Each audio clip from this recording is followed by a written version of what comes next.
Hi guys! This is Jan and Joyce Vlog at ito na nga po yung ating part 3 ng tindahan serye.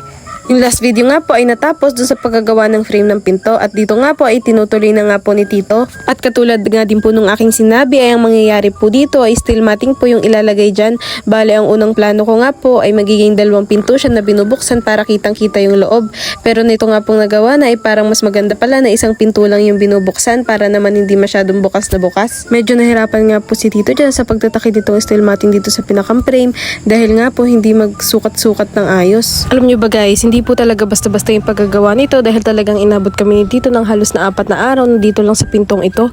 Hindi nga po basta magtugma-tugma yung sukat, syempre po pinto ito, kailangan talaga na maayos yung sukat para kagaya nga po nito ay nabubuksan ng ayos. Kitang-kita ko nga dyan guys kung paano po mahirapan si Tito at paano siya mapagod kakaulit nga dito sa paggaganito. At makikita nyo nga po dito, pinuputo lang ni Tito yung steel matting para nga po ganito magsakto lang po dito sa pinakang frame. Bali po isusuot lang yan at hindi na po namin papaglagyan pa ng mga kung ano-ano dahil nga po ito yung mas madali. At kaya nga din po nung nakaraang video, sabi ko nga po doon na hindi na po kumuha si Tito ng helper dahil kaya daw naman na niya ito. Kaya nga po ito ako po lang yung taga-kapit at taga-abot ng mga ibang gamit para kay Tito. At sa parte nga pong ito ay ganito po, sinusukat na ni Tito doon sa taas para nga po malagyan na ng bisagra. Kailangan nga guys, ipantay yung pinakang taas na yan at tingnan nyo naman po, hindi po yan pantay. Kaya nga po ang ginawa pa ni Tito ay binawasan ulit lang niya. Bali po nakailang planer nga dyan si Tito para nga po magpantay lang yan.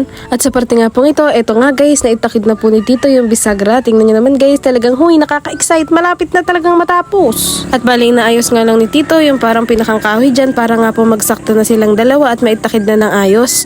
Ito nga po sa parting ito, ayan, naghahati si Tito ng kahoy dahil ilalagay niya yan doon sa pinakang gitna ng pinto para nga daw hindi maggalaw-galaw yung steel matting at mas matibay siya. At habang si Tito nga ay ayun, gumagawa sa labas ay nag-umpisa na ako maglinis-linis dito sa loob. Sabi ko kasi po dyan ay saka na ako maglilinis kapag itong patapos na kaysa naman sa may ginagawa pa ay naglilinis na agad ako, di mas doble-doble yung gawain. At dito nga guys ay nilalagay na lang ni Tito ng plywood yung pinakang mga tabihan po at saka yung taas para nga po matapos na itong pinakang unahan. At ito nga po ay yung kinabukasan na, akala nga ni Tito ay natapos na siya sa pinto pero nung pagkalating na yung umaga ay medyo na-stress pa din siya dahil bakit daw itong pinto ay parang hindi na naman maganda yung pagbubukas at sumasabit pa. Kaya naman ito inayos ulit namin yung bisagra tapos ayan nag-cleaner ulit si Tito ng mga kahoy dahil nga po sumasabit pa rin dito.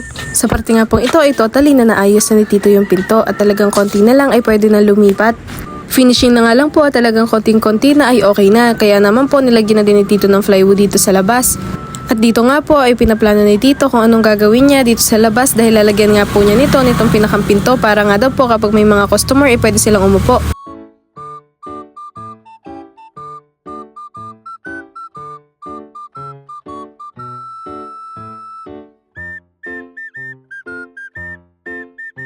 Para nga po hindi na maraming gawin na ito nga po yung request ni Karangi na bintana kay Tito. Bali ganito na nga lang daw po yung gawin dahil mas maganda din daw naman.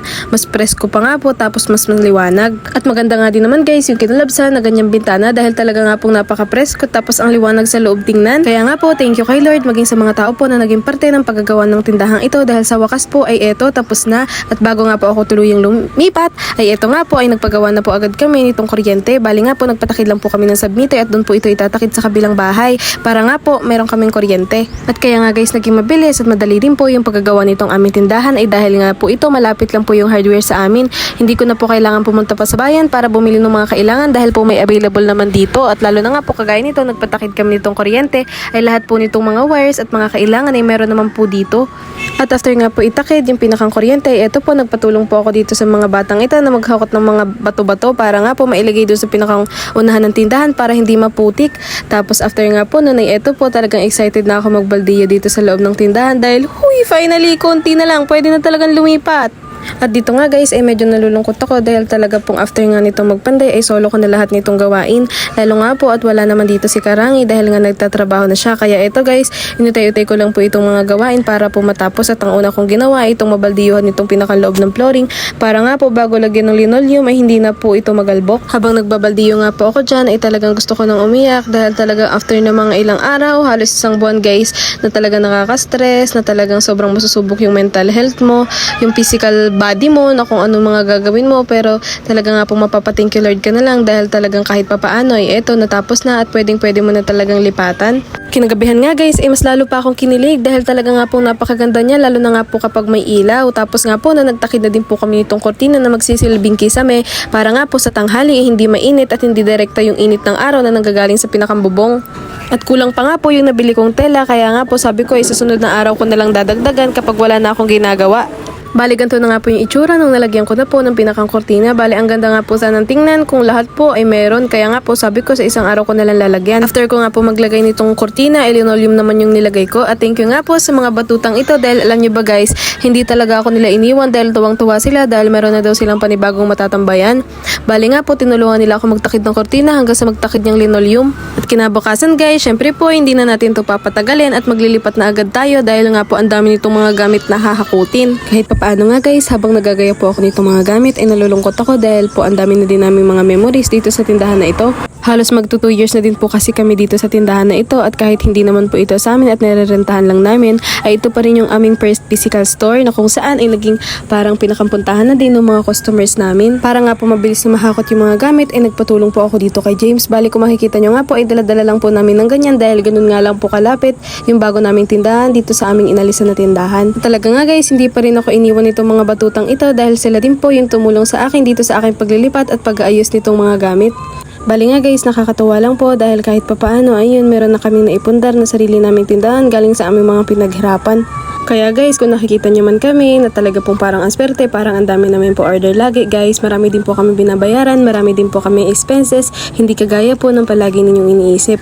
Bali guys, pare-pareho din naman po tayo na may mga pinapagdaanan na problema, kaya nga po thank you kay Lord dahil kahit papaano ay talaga nalalagpasan din yun tapos hindi siya nag-fail na talagang i-bless tayo palagi. At dahil ipinangako din talaga ng Panginoon na ibibigay niya kung ano talaga yung desire ng puso mo at dadalhin ka niya dun sa way na yun. Kaya nga guys kayo, kung kayo pinakakaisip na mag-business, guys, take the risk. Huwag na wag po kayong matatakot. Ipag-pray niyo po yan kay Lord dahil talagang tutulungan niya kayo lalo na kung talagang kalooban niya. Kung talagang yan yung gusto mo, mag-business. Guys, ang masasabi ko lang, lakasan niyo yung loob niyo. Kailangan matibay kayo para sa lahat ng problema na kakaharapin. Dahil po yung business, hindi lang siya basta kailangan mong mag-earn ng pera, kailangan mong magkaroon ng maraming customers dahil talagang nakasalalay din yun, yung physical health, yung talagang mental health, emotional health mo, kaya kailangan talagang strong ka. Lalo pa nga guys, ako talagang nito nga pong ginagawa itong tindahan, talagang pinapagsabay ko ang bilang isang estudyante, bilang isang negosyante, tapos ganito pa nga po na nag-iintindi nitong pagpapanday. Kaya talagang, talaga namang over na ang mga pagka-strong woman. Pero guys, I'm not strong dahil po ako'y malakas, dahil po may mga talents ako na ganito, kundi dahil po naniniwala ako na lahat ng ito ay galing kay Lord. And ito na nga guys, kahit na nga po nung una ay nagdadaw talaga kami ni Karangi, ay tapos na po talaga yung tindahan. Halos 1 month din po talaga yung inabot ng paggagawa niyan. At bago nga po ako tuluyang umalis dito sa tindahan na ito, ay bumalik pa ulit ako nung hapon para talagang totally mag-thank you. Talagang sa buhay po ay meron lang mga lugar na makakapagturo sa atin ng maraming bagay na kung saan ay doon tayo mag-grow. At isa na nga po ito ang aming physical store na ito dati. Kaya nga po, ito lamang guys for today's video. Thank you po sa inyong panonood.